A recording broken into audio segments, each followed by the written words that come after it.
আমি এই তবলা বাজানোর ফাঁকে ফাঁকে একটু গান গাই, মানে শোনা গান ছাত্রছাত্রীদের মুখ থেকে, আর একটু লেখার অভ্যাস আছে। আমি সবে লিখেছি, এটা হয়তো একটু আধটু লাইন এদিক ওদিক হতে পারে, তোমরা মানিয়ে নেবে কেমন।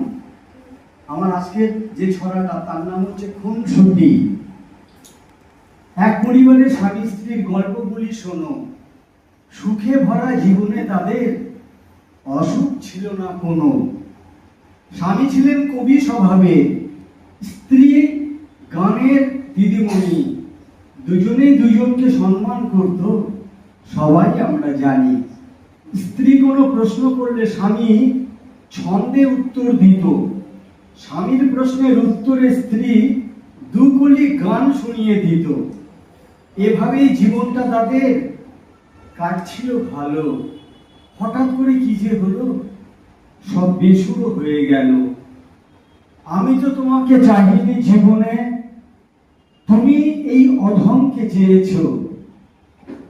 আজ আমি একলা যে গানে গানে হলো পরিচয়, শুনে আমায় কটা চিঠি দিয়েছ। একটু ঠোক দিলে বর বলে, ওগো নিরুপমা, আমায় করে দাও ক্ষমা। যা ফাঁস করেছো করেছো, আর বাড়তি কিছু বলো না। গানই আমার প্রথম প্রেম, তুমি অনেক পরে। শঙ্খ বাজানো তো দূরের কথা, এনেছো হাঁটিয়ে লক্ষ্মী আদর করে।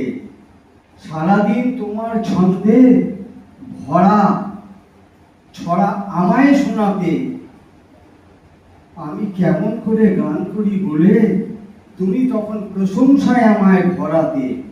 যা বলেছি ঠিক বলেছি, তখন তোমার গান ছিল ভালো। এখন তোমার রেবার ছেড়ে প্রশ্ন শুধু, শ্যামা মা কি আমার কালো? ছি ছি ছি, আমি না বুঝে এ কি কাণ্ড করেছি। তোমার মতো পেট পাতলা মানুষকে কত গান শুনিয়েছি।